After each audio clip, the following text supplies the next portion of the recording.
This Monday morning was just like any other Monday. Mr. Robinson made another 1,000 down on Wall Street. Jackie Bober went home to his loving family. Jack Kepler bought a new Buick. And Willie Loman drove his car into a brick wall.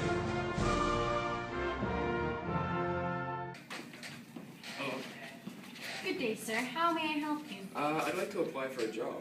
A job? Yeah, I want to be the CEO. Excuse me? Yeah, I want to make lots of money and have no worries.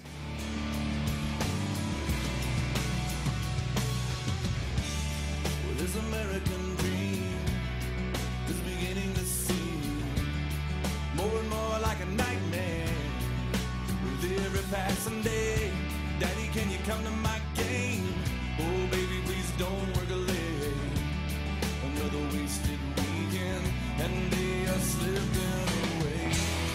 'Cause he works all day and lies awake at night.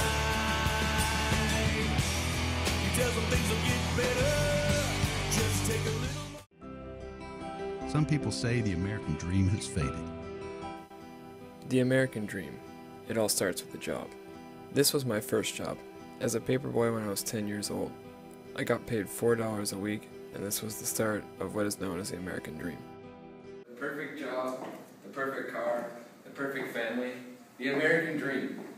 We must question, is this dream that everyone's fighting for even real? Is it possible? So, Johnny, what do you do for a living? I'm a salesman at an auto dealership. And you've worked there for... 15 years. So, what's your salary? I make about $1,500 a month. So, you're pretty well off financially now. Yes, I would say so. What would you say the American dream is?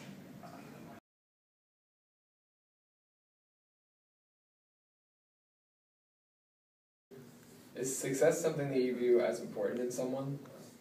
What is a man if not successful? What would you say? I'd say a man who is not successful is not a man. A man needs to be successful. A man needs to add up to something. Do you believe that you're a man who has added up to something? I'm not the man I once dreamt of being. When you were younger, what was your dream?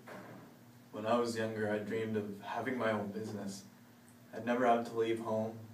I'd be with my boys, and I'd be happy. Willie was a very aspiring man. He really did love this country. He always said that America was full of beautiful towns and upstanding people.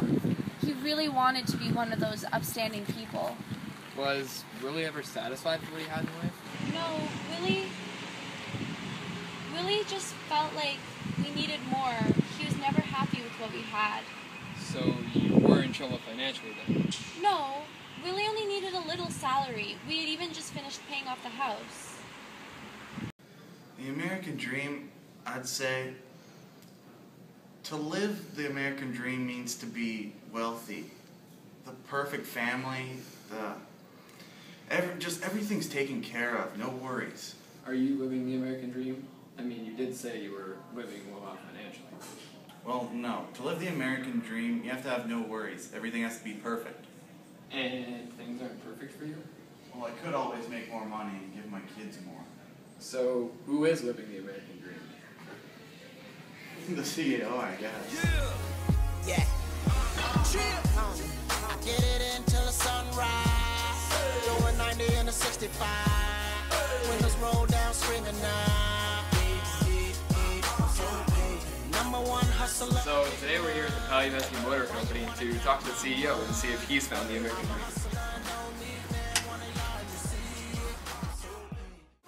Thanks for taking the time to talk to us today. Yeah, no problem.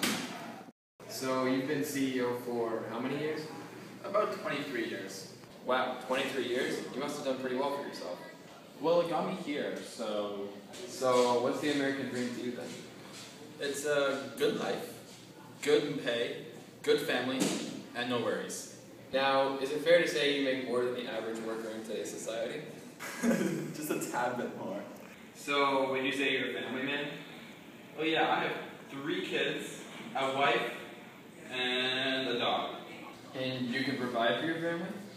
Well, yes, I can get my kids whatever they want. So they have nothing to worry about then? No, they don't. Oh, so because Daddy runs the business, there's no stress in going this. I'd say so. Well, what about back a few years ago in the recession, where a lot of businesses were going under? Well, yes, that was a stressful time. Well, were you afraid that your business was going to go under? Well, naturally, many people were. Times are tough. Did you make cutbacks during this time? Naturally. So during that time, you couldn't get your kids anything that they wanted? No, but now we can, because business is safe. So, as the CEO of the company, you must have spent a lot of time working at the office. I've got to. So, you must not be able to spend a lot of time with your kids then? Well, I do what I can. Well, by your own definition, would you say you're living the American dream? I do try sometimes. Who would you say is living the American dream?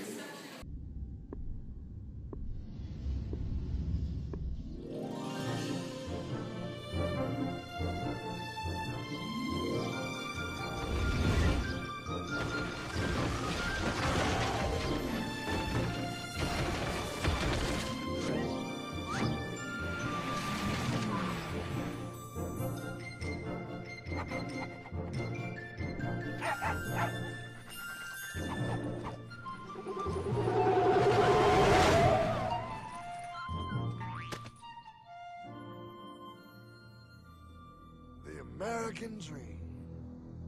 There's a reason they call it a dream. Who's there? Cock-a-doodle-doo, pal.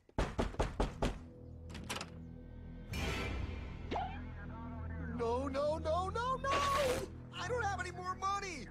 My job sucks right now, please! I'll have more money next month! You can't take my house! Is that your signature? Oh, okay, well, just help me work something out, okay? I mean, you said I'm a good credit guy, right? I mean, hey, wait!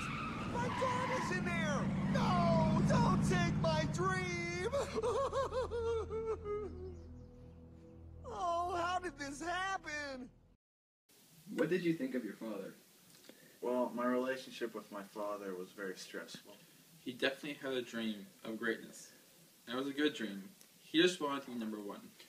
Yeah, he always put a lot of pressure on me, saying that I was going to be some big businessman and that doors would open for me. Why do you think it was so important to your father for you to live up to this big business name? I think it was all part of this elaborate dream he had for me. The American dream? Yeah, he believed that in order to be happy, you had to be successful. Did your father appreciate you? No, he didn't. Near the end of his life, he'd always complain that in the last 10 years, I had yet to make $35 a week. What about you, Happy? Well, I did care for myself. I mean, I kind of lived what my father wanted success to be. I found that even though I own an apartment, had my own car, plenty of women, I still felt lonely. Why do you think the American dream was so important to him?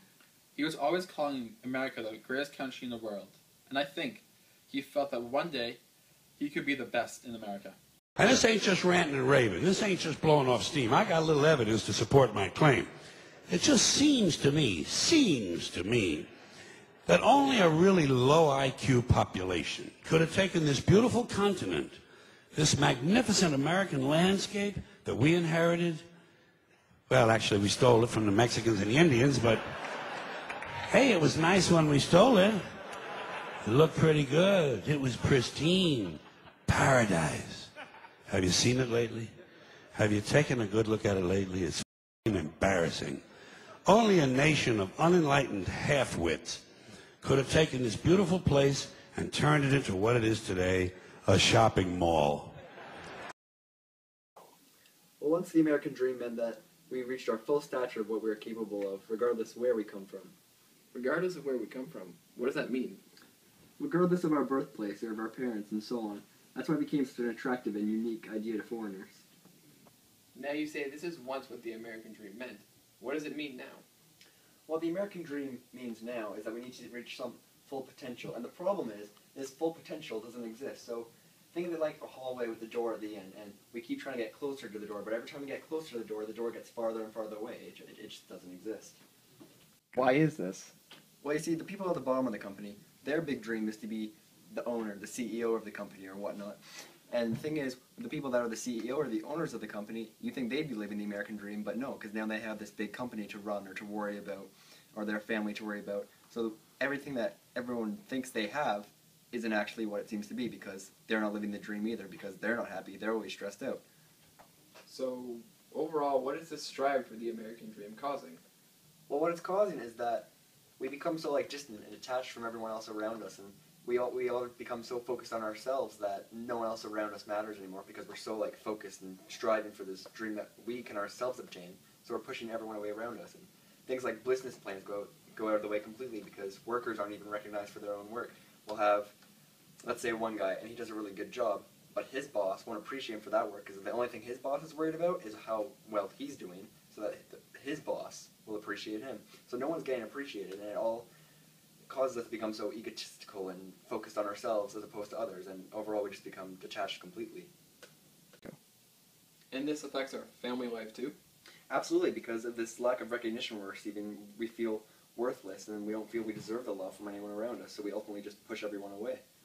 So, because they keep reaching for something that isn't there, they're becoming unappreciative of everything around them.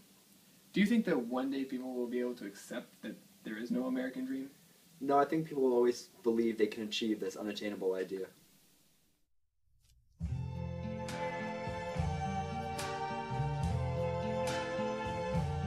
I see trees of green, red roses too. It's these dreams that we have to succeed, to be rich and successful and happy, that ultimately push us away from those. We become so focused on this unattainable idea that we slowly drive ourselves to a point where we cannot appreciate anything. I see skies of blue,